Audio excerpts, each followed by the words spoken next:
yang lebih pahit dari berharapnya hati kepada Allah. Allahumma aftah lana hikmataka ya Allah.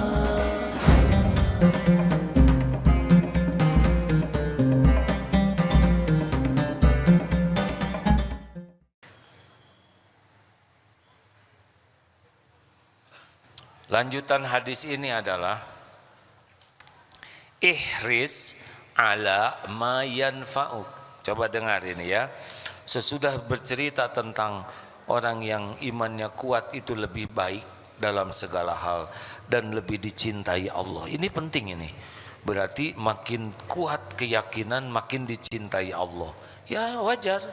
Karena akan berbaik sangka ke Allah. Orang yang yakin ke Allah tidak akan menyekutukan apapun kepada Allah. Tidak ada kagumnya lihat dunia ini. Lihat harta, ais gak kagum sama sekali. Lihat pangkat, jabatan, kedudukan, enggak ada kagumnya. Enggak bisa kagum. Karena tahu bahwa harta, gelar, pangkat, jabatan, kedudukan, popularitas, penampilan mutlak hak Allah membagikannya kepada siapa saja yang Allah kehendaki, baik punya iman maupun tidak punya iman. Saudara, kalau takdirnya aduh misalkan ganteng, cakep, merasa gitu di Indonesia, wah pantas nih saya misalkan jadi apalah aktor, aktris. Saudara lihat coba di Saudi sana ya. Tanpa bermaksud meremehkan profesi ya. Itu yang bagian nyapu di jalanan juga dari Pakistan, wih ganteng-ganteng. Artis semua di kita mah ya. Karena sesuka Allah. Itu alhamdulillah dengan iman. Di tempat yang nggak pakai iman, Masya Allah, subhanallah, cakepnya luar biasa, nggak pakai iman. Berarti cakep itu dikasihkan ke siapa aja. Kayak saudara sudah dengar gangster Yakuza di Jepang, Carter Medellin, mafia luar biasa. Tidak punya agama, tidak punya kebenaran, kasih saja dunia, nggak dibawa kemana-mana. Jabatan Hitler kurang gimana? Mao Zedong atau siapa yang dikenal dengan jabatannya tertinggi, tapi perilakunya tidak pakai iman, kasih saja jabatan. Maka orang yang yakin ke Allah tidak bisa kagum kepada pangkat, jabatan, kedudukan. Kita tetap baik dengan yang berpangkat, tapi nggak bisa hati itu menjadi gimana, biasa saja. Biasa saja. Biasa saja. Baik ke setiap orang, tapi tidak usah karena jabatannya ini kemudian seakan gimana gitu. Enggak. Halo? Saudara, bukan berarti harus merendahkan. Jabatannya itu nggak ada apa-apanya. Udah saudara nggak punya jabatan, sombong lagi. Ini kekayaan milik Allah semua. Ya kalau saudara nggak punya nggak usah ngomong gitu. Udah di hati itu. Ya. Tong sombong maneh ya mobil no Allah. Itu di sini, kan di sini ditonjok kalau di sini ada. Jadi hati itu juga tidak untuk meremehkan, tapi tidak ada kekaguman. Kenapa? Karena langsung ingat bahwa kekayaannya, kedudukannya, pangkatnya Allah yang memberikan. Bukan tanda kemuliaan, bukan tanda kesuksesan, tapi tanda besarnya ujian. S1 dengan S2 lebih berat mana ujiannya? Mana yang lebih mudah jadi sombong itu lebih berat? Dah susah sombongnya. Saudara S1-nya di mana? Di SD Sukarasa 3, S2 SMP 12. Tidak untuk meremehkan, tapi tidak juga untuk kagum. Jadi biasa saja. Jadi nanti ketemu dengan pejabat siapapun, kita tetap hormat, baik, tetapi tidak ada kekaguman kepada jabatannya. Tidak juga kita jadi pamer, merasa bangga, kenal ini, kenal ini, biasa saja. Nanti udah pamer-pamer, dipotret, tahu-tahu ditangkep, kan nggak enak ya.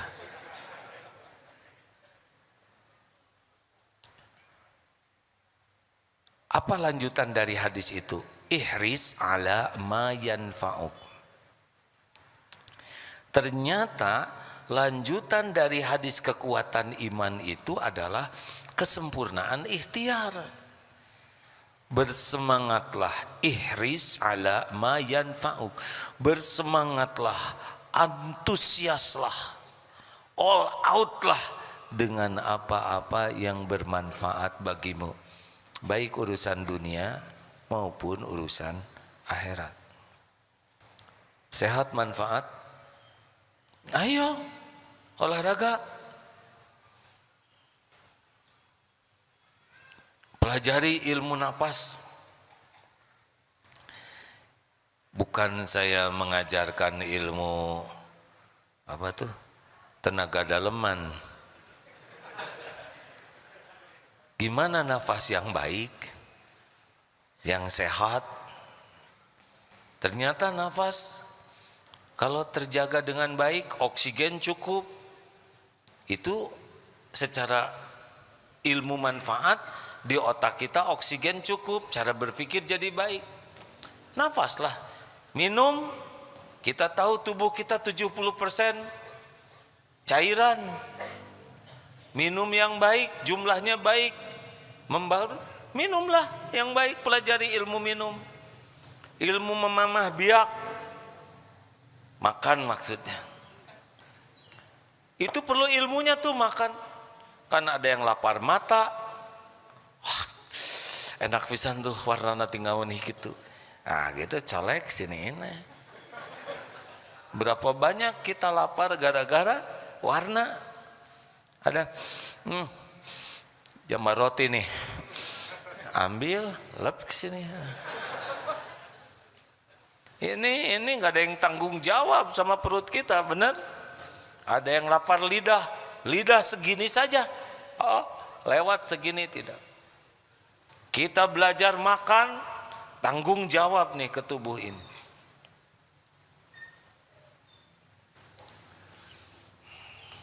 Ini at-tahadus bin nikmah ya, syukuran kepada Allah. Selama umroh kemarin 10 hari, sebelumnya dicek darah, maklum sudah apa nyebutnya nih, tua, senior, lansia, aki-aki. Karena lansia di atas 60, ternyata gula darah rada naik. Walaupun kata dokter penyakit dalam wajar bagi usia di atas 60. Mungkin beliau mau menyebut aki-aki ya, tapi lebih bijaksana. Kenapa begini? Pelajari ilmunya, ilmu tentang bahayanya gula. Pelajari ilmu bahayanya kolesterol. Dibekali oleh keluarga ramuan daun salam, sereh, jahe. Maaf ini bukan dagang hadirin ya. Apa teh? Yang manis-manis teh kayu manis. Tiap pagi rebusan minum. Masya Allah. Hari ini dites gula di bawah 100, kolesterol di bawah 200, hanya 185, asam urat di bawah 7, 6,5. Aduh bahagia, walaupun nggak tahu jujur atau tidak tuh ya si alat itu, tapi halo nuhun. Syariatnya nahan di sana, lihat kambing senyum, lihat ayam tenang sabar ya, ada waktunya. Sekarang waktu hanya melihat saja. Dedaunan, sayuran, kacang-kacangan, makanya agak mengembik sedikit itu. Ternyata sesudah tahu ilmunya izin Allah jauh lebih seger, jauh lebih sehat. Oh, ilmu manfaat, ilmu makan dari Allah. Makanya jangan cuma makan saja hadirin. Bagaimana makan untuk sehat? Maaf, ini saya mohon maaf sekali ya. Sesudah jumpa dengan dokter dan tukar pikiran bahwa kalau usia sudah nambah, itu ternyata tabungan kebiasaan makan tidak baik dulu itu berefek di masa tua. Kalaupun misalkan usia 45 mulai olahraga lagi, bersepeda, lari, itu memang membantu. Ada sahabat saya, semoga Allah memuliakan beliau, 100% jantungnya mampet, tapi 10 tahun terakhir itu olahraga sehingga ada pembuluh darah kecil yang tumbuh sehingga masih terselamatkan syariatnya. Kata dokternya, ini tidak mendadak mampet begini, ini tabungan yang lama. Coba hadirin sekalian, kita segala dimakan sekarang. Jalantah, tahu jalantah? Minyak yang sudah enggak jelas juntrungannya, kasih pecin, aduh legit. Mau tidur nasi goreng, beli apapun gorengan yang tidak jelas minyaknya, nabung itu, plak di pembuluh darah, nabung terus. Belum lagi yang menghisap rokok, belum lagi yang minuman gulanya sampai manisnya luar biasa, sirupnya, nabung itu. Nabung. Jangan salahkan umur 30, nah gini seperti babi hutan, kolesterol. Umur 35 jalannya, kenapa jalan gini? Asam urat. Oh serius ini hadirin. Kenapa? Karena kita tidak sesuai dengan perintah Rasulullah. Ihris ala ma yanfa'uk. Olahraga. Serius ini hadirin. Yang sibuk merokok silakan saja. Bukan masalah umur, ajal tuh ditentukan Allah. Tapi masalah tuanya sengsara dan menyengsarakan orang atau tidak, itu masalahnya. Punten ya. Apa bedanya kita ngurus anak dengan kita diurus oleh anak? Ada yang nanya, saya ngurus orang tua saya all out. Beda. Apa bedanya? Kalau kita ngurus anak, kita bisa habis-habisan agar anak panjang umur. Anak sakit, kita rela tukar nyawa agar anak bisa sehat. Tapi kalau ngurus orang tua sakit-sakitan, belum tentu punya pikiran yang sama. Si bapak teh panjang pisan umurna, nggak jelas pisan ya. Aduh, saya memilih meninggal sebelum sakit. Gak mau nyusahin anak-anak, gak mau. Mending gak usah terlalu lama aja di dunia. Kalau lama bakal nyusahin orang. Nah merokok tuh besar kemungkinan kalau umurnya panjang, tapi deritanya itu panjang lebar. Ihris ala ma yanfa'uk. Apapun yang manfaat untuk urusan dunia dan akhirat, semangat. Tapi ciri khasnya adalah wasta'in billah. Kesempurnaan ikhtiarnya itu adalah sama-sama dengan kesempurnaan doa. Ini yang membedakan. Jadi seperti mau naik mobil, naik motor, pakai helm yang benar helmnya, kancingkan bagus. Naik mobil, pasang safety belt. Ini mobil, apalagi mobil-mobil sekarang kan sudah serba canggih. Kalau ada mau nabrak, dia bisa ngerem sendiri. Otomatis kita ngantuk, belok, dia ngasih tahu. Tapi semua itu tidak bisa menentukan takdir. Doa la yaruddu qada ila doa. Doa yang bisa mengubah dari satu takdir ke takdir lain. Makanya hebatnya ikhtiar, sempurnanya ikhtiar harus dibarengi sempurnanya doa. Itu ciri orang yang beriman teguh. Kalau kita menuhankan ikhtiar, gak bagus. Atau sibuk doa, tidak mau ikhtiar, tidak cocok dengan dalil tadi. Sakit berobat, tapi yang menentukan sembuh itu Allah. Dan berobat itu amal soleh. Dan doa mukhul ibadah, saripatinya ibadah. Jadi harus doa. Makanya kalau ada ikhtiar kurang doa, berarti kurang tuh keyakinannya. Atau sibuk doa tapi malas ikhtiar, ini juga tidak sesuai dengan yang dicontohkan Rasulullah SAW. Rasulullah SAW ketika bertempur perang Uhud, baju besinya 2 lapis, beliau pakai helm sempurna.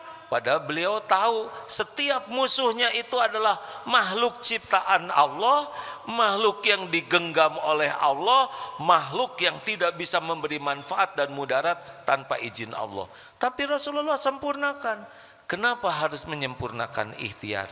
Sebagai amal soleh. Kita udah pakai helm, kemudian kita ketabrak meninggal, gak ada masalah. Tapi kita sudah punya amal melindungi tubuh kita. Jelas hadirin sekalian? Jadi yang orang-orang kurang doa itu masih kurang yakin. Karena orang yang yakin ke Allah tuh pasti banyak sekali doanya. Pasti banyak doa. Nih mau pergi dari rumah, mau ngaji ke sini, periksa motor, ada remnya tidak? Jangan rem tangkal hadirin ya. Kan dulu astagfirullah, ada naik sepeda dulu kan, yang paling gaya tuh yang gak ada remnya. Jadi ban depan itu ditekan pakai sendal. Oh, sendalnya masuk, cep, langsung ngaceng. Namanya rem tangkal. Tidak bisa. Pastikan bagus, pakai helm yang bagus. Bismillahi tawakkaltu 'alallahi la haula wala quwwata illa billah. Sedekah, dah. Lakukan yang terbaik. Wala ta'zaz, janganlah lemah menghadapi hidup ini. Jadi kalau ingin lihat orang yang kuat imannya, dia sempurna tidak ikhtiarnya, sempurna tidak tawakal doanya, sempurna tidak tuh. Jadi jangan menganggap wah itu kuat iman, tapi dia mah tidak mau ikhtiar, tidak bisa. Rasulullah memberi contoh begitu, para sahabat juga begitu. Ketika Umar bin Khattab radhiyallahu anhu menuju Syria dan pada waktu itu ada wabah, mungkin saudara ingat hadis ini, teruskan atau jangan? Kata sebagian, teruskan, takdir Allah tidak akan pernah ketukar. Kata yang lain, jangan. Akhirnya Umar bin Khattab memutuskan untuk kembali ke Madinah. Ditanya, mengapa engkau begitu? Ya, kita bergerak lari dari satu takdir ke takdir yang lain. Bagaimana sekiranya engkau membawa sekelompok, segerombolan, sekelompok ternak, di sini kering, di sana subur, mau engkau bawa kemana? Dibawa ke yang kering dengan takdir Allah, dibawa ke yang subur dengan takdir Allah. Barulah datang Abdurrahman bin Auf yang mengatakan, kalau suatu tempat ada wabah, yang di dalam jangan keluar, yang di luar jangan masuk. Jelas hadirin sekalian? Ini mau ulangan nih. Allah sudah tahu belum dek soal yang mau keluar? Santri, Allah tahu tidak soal-soal yang bakal keluar? Allah menyaksikan waktu guru bikin soal itu tidak? Tapi ini rapatnya rahasia, gurunya bikinnya rahasia di tempat yang tersembunyi, sampai guru itu pun tidak tahu di mana dia berada. Hah? Ini rapatnya rahasia, mereka bisik-bisik sampai tidak kedengaran apa yang dibisikinya. Allah tahu tidak? Ya Allah, engkau tahu soal yang akan keluar. Engkaulah yang menggenggam diri hamba. Pikiran ini adalah milikmu. Mudah bagimu ya Rob memberitahu jawabannya. Kalau dengar doa itu, ya Allah, Engkau maha baik, tidak mengecewakan. Tapi Allah lihat dia tidak belajar.